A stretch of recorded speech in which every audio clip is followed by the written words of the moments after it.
Assalamualaikum warahmatullahi wabarakatuh. Tugas ruang kolaborasi modul 2.3 mempraktikkan alur percakapan coaching Tirta bersama saya Dadi Satya Nugraha SPD, SDN Pekayon Jaya 6, calon guru penggerak angkatan 7 Kota Bekasi, Jawa Barat.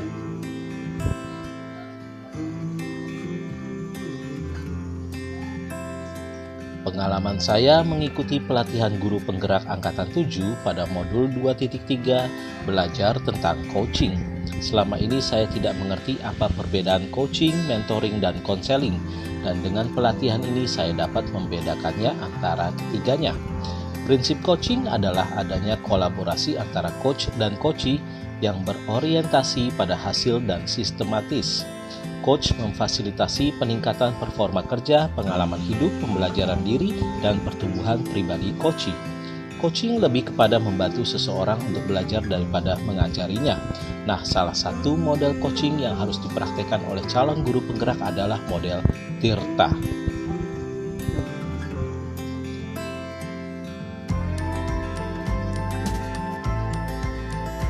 Yang pertama, arti dari Tirta adalah tujuan umum. Tahap awal di mana kedua pihak coach dan coachee menyepakati tujuan pembicaraan yang akan berlangsung. Idealnya tujuan ini datang dari coachee. 2. Identifikasi. Coach melakukan penggalian dan pemetaan situasi yang sedang dibicarakan dan menghubungkan dengan fakta-fakta yang ada pada saat sesi. 3. Rencana aksi, pengembangan ide atau alternatif solusi untuk rencana yang akan dibuat. 4. Tanggung jawab, membuat komitmen atas hasil yang dicapai dan untuk langkah selanjutnya. Berikut adalah contoh praktik dalam coaching model Tirta dengan kasus berikut.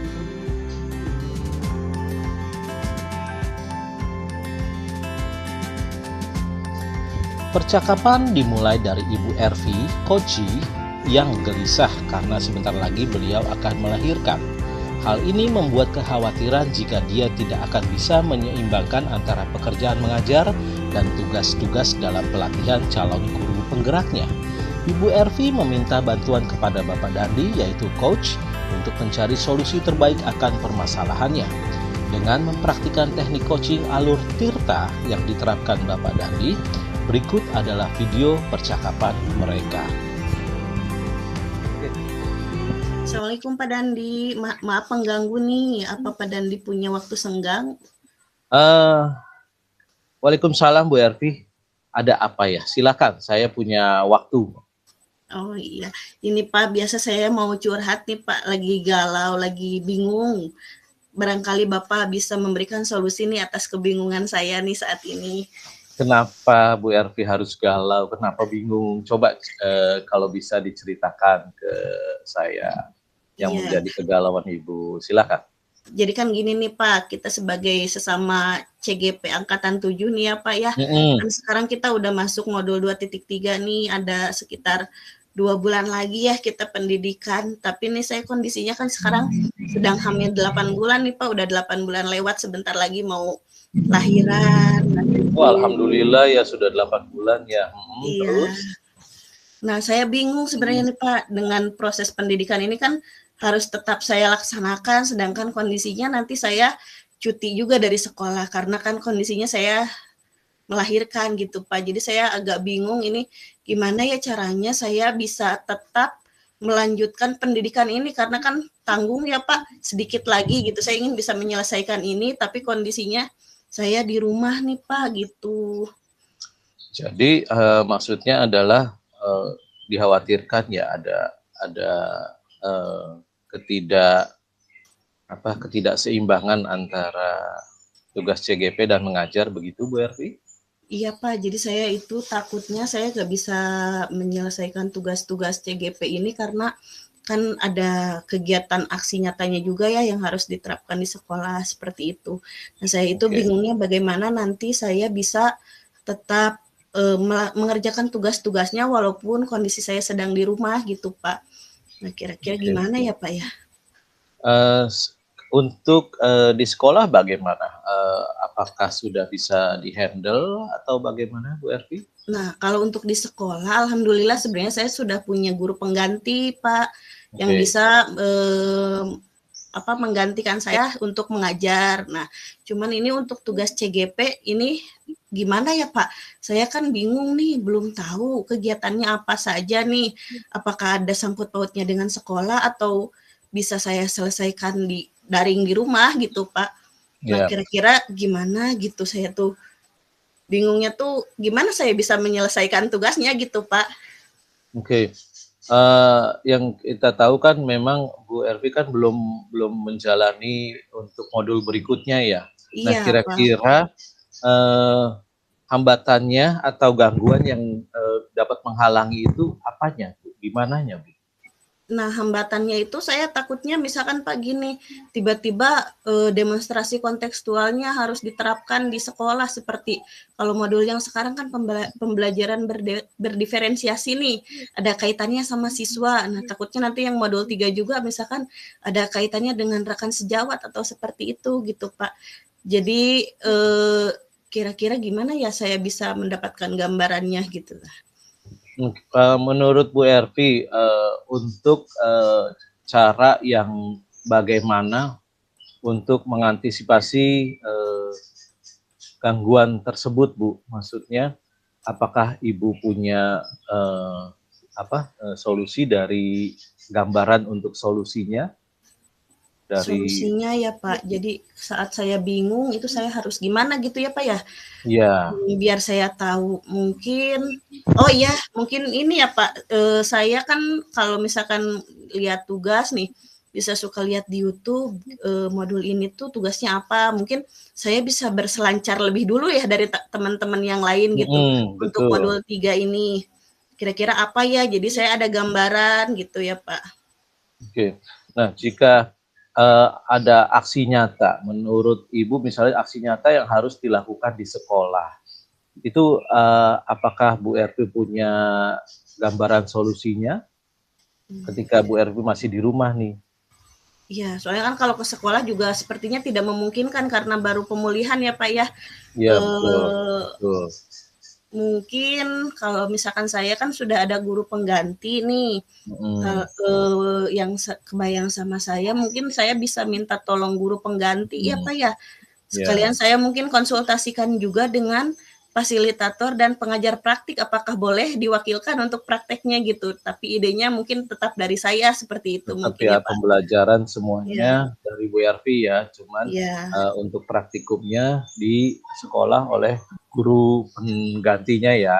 iya. Nah, sekarang kita sudah mulai mendapat gambaran tentang solusi yang akan dilakukan. Tadi yang pertama dari Bu Ervi, melihat Google, bertanya kepada teman-teman sesama CGP, lalu untuk aksi nyatanya ketika harus membutuhkan di lapangan, Bu Ervi akan meminta tolong kepada guru pengganti dengan minta izin kepada fasilitator atau pengajar praktik kita, seperti itu ya. Nah, Iya. terus apa komitmen apa komitmen Bu Ervi terhadap rencana tersebut nih? Ya mungkin Bagaimana? untuk komitmennya saya memang harus persiapkan itu dari sekarang-sekarang ya Pak untuk persiapannya. Jadi sebelum saya cuti memang saya harus udah mulai punya gambaran nih, harus mulai cari nih dari modul 3.1 sampai modul yang Ya, terakhir itu apa, kemudian mungkin saya juga ada gambaran walaupun mungkin kalau dilihat sama angkatan sebelumnya bisa sama, kalaupun misalkan beda mungkin tidak akan terlalu jauh ya Pak ya. ya Jadi betul. saya mulai eksekusi sekarang-sekarang ini nih, jadi biar pada saat cuti semuanya sudah terencana dengan baik gitu ya Pak. Nah, Itu mungkin untuk ya komitmennya. komitmennya berarti kan mempersiapkan segala sesuatunya di awal Iya, sebelum cuti ya Bu ya. Lalu iya. siapa saja atau apa saja yang dapat membantu Ibu Ervi untuk menjaga komitmen tersebut? Mungkin yang bisa mendukung, menjaga saya menjaga komitmen ini, yang pertama rekan guru pengganti saya, kemudian Hmm, tentunya dukungan juga dari fasilitator sama pengajar praktik ya Pak untuk tetap mendukung saya walaupun kondisinya seperti ini gitu, oke, dan juga ya, kepala sekolah, ya. ya Dukungan dari semua pihak ya Pak rekan-rekan ya. CGP dan rekan-rekan di sekolah ya. Iya. Terus sekarang bagaimana nih perasaannya setelah mengetahui proses ini dan gambaran solusi yang telah diucapkan oleh Bu Ervi sendiri. Bagaimana perasaan Bu Ervi sendiri? Apakah masih sama seperti tadi atau bagaimana? Nah, saya sekarang alhamdulillah Pak, saya sudah punya gambaran ya Pak. Tadi sebenarnya bingung sekali saya tuh, gimana ya, maksudnya karena memang kondisinya sangat sangat membingungkan gitu, membuat saya galau sampai, aduh kepikiran sekali gitu saat di Ya, kelas juga nggak fokus nih. Untung ketemu sama Pak Dandi, jadi lebih tercerahkan gitu, udah mulai ya, ada gambaran. alhamdulillah. Iya, jadi saya juga bisa ternyata walaupun di rumah, insya Allah CGP ini tetap bisa saya selesaikan gitu Betul, dengan betul. Nah, strategi yang tadi Pak Dandi usulkan. Awalnya saya tidak kepikiran nih tadi cara yang untuk mencari ini nih, mencari dari YouTube, kemudian yang itu. Terima kasih sekali Pak Dandi sudah hmm, memberikan solusinya kepada saya nih. ya. Nah, untuk yang terakhir nih Bu, ini kan kita sesi ini kita lakukan hari ini. Nah, Ya. untuk tindak lanjut dari sesi coaching ini, apakah eh, percakapan ini akan menghasilkan yang baik di kemudian harinya? Tindak lanjutnya kira-kira bisa dilakukan kapan ya, Ibu Ervi?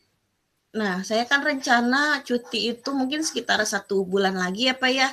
Nah, mungkin sebelum saya cuti sekitar kan saya besok lah kita mulai minggu depan saya udah mulai cari-cari nih apa aja nih modul Oke. selanjutnya itu. Kemudian saya coba rancang-rancang nih apa yang harus saya lakukan. Kira-kira bisa dilaksanakan sendiri atau butuh bantuan tadi seperti guru pengganti dan yang lainnya. Nah, setelah saya coba rancang-rancang, nanti kita ketemu lagi 2 minggu lagi ya Pak ya? 2 minggu ya, Iya, oke. Berarti 2 minggu lagi Bapak pengen mendengar kabar baiknya. Mudah-mudahan percakapan ini akan menghasilkan solusi yang terbaik yang datang dari Bu Erti sendiri. iya. Oke, Terima kasih sekali Pak Dandi. sama-sama Insya Ibu Allah Erti. mudah-mudahan 2 minggu lagi sudah mulai gambarannya semakin nyata nih Pak. Ya, Bagus, ya, itu semangat, tetap semangat. ya.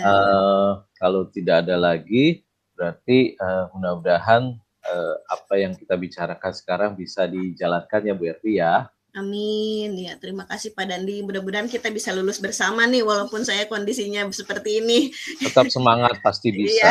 Karena dukungan tadi, solusi yang tadi semuanya Bu iya, Ervi sudah siap ya. Jadi insya Allah Bu Ervi bisa menghadapi semuanya. iya. Terima kasih banyak Pak Dandi. Sama-sama. Ya, Kalau begitu, Assalamualaikum. Waalaikumsalam.